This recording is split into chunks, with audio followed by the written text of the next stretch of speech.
All right, here it is in a nutshell. Okay. If you remove the value, all right, that people have and they use for their existence and their sustenance, okay, and you don't replace it with anything else, then the people's sustenance and life loses relevance and meaning. So what you must do, or what they must do, is find a replacement, and that replacement becomes their physical labor and energy. Okay. So with that being said, in order to make slaves of a particular people that whose existence, I'll say,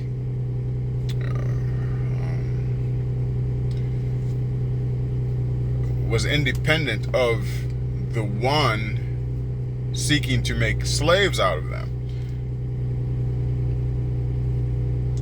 is to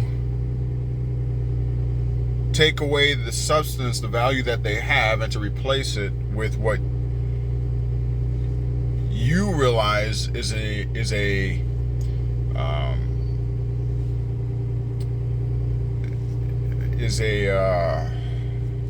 everlasting source or human resource. Okay. This is what I contend happened here in the Americas. Okay, our gold was removed in 71, the gold backing to the US dollar. Now,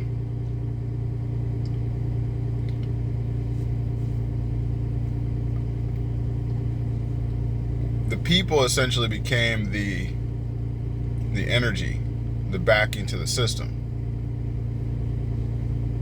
You know, that's why it was necessary for them to remove the gold backing, because if we had gold, then all the people would have relevance. We could individually and independently trade with each other and barter, and perhaps even with other nations.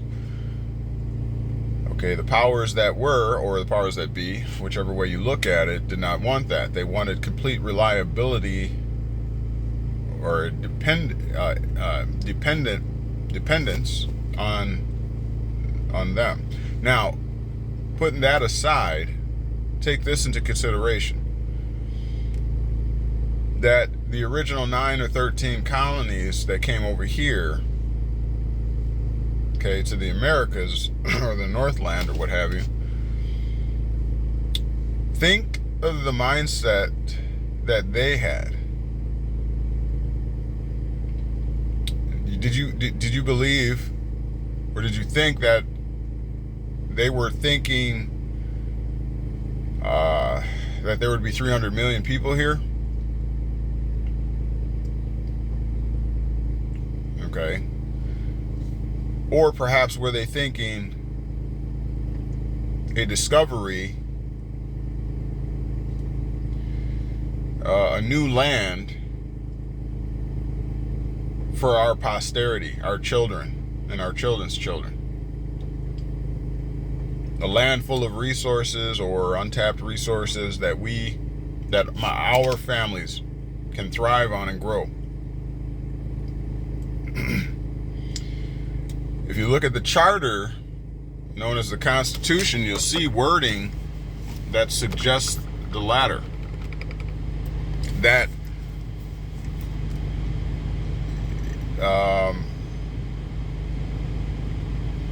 there's things controversial, however, which outline the quality of life and the distinction between their posterity and other people. It's clear that the colonists owned slaves. It's clear that They own plantations, and they put other nations to work. You know, are we to believe that they put their own children to work in the plantations? No. I mean, it's clear that multiples of thousands and millions came over by way of ship. You know, migration is still migrating today, right? And where is the draw? The draw is to come to America, where there's gold in the streets, milk and honey, the promised land, the blessed countries or country. That's the draw. And we'll make it a melting pot so that we have an unlimited amount of resources, human resources. Okay? So that's what I contend is really going on behind the scenes. That's what I contend was the agenda all along. All right, so now once you have grown the population to sustain the goal, all right, now you have a well-greased wheel of industry, agriculture, and produce that gets shipped out, okay, to other countries like Great Britain and what have you. And it's no question that we're running a huge deficit. Well, what is a deficit? A deficit is when you're exporting more than you're importing, right? You're buying more than you're selling.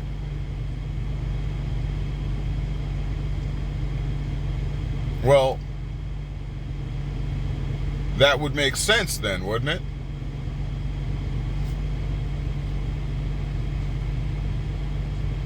If you always keep a nation in debt and you're able to control that debt and use that debt to enslave your own people or the people that you work your plantations, then they can never be free. And you, as the colonists, as the holders of the debt, aka creditors, would always stay in power. Now, quickly,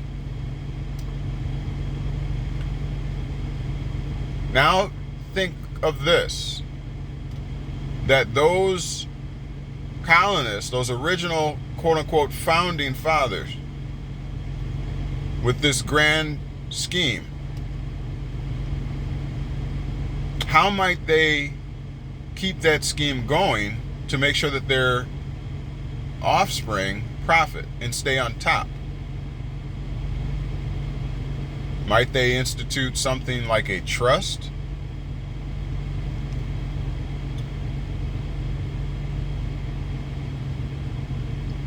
Did you know that the Constitution, the Charter, is a trust document? Did you know that public servants, civil servants, are trustees of the public trust?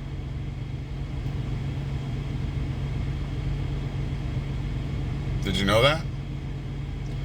Did you know that citizens are also known as custodians of the public trust, wherein they have a duty and an obligation, fiduciary duty and obligation? What's the difference between a trustee and a custodian? A custodian has actual physical possession of the item, the asset. The trustee has legal title. The trustee usually will hire or contract with the custodian who actually holds the property.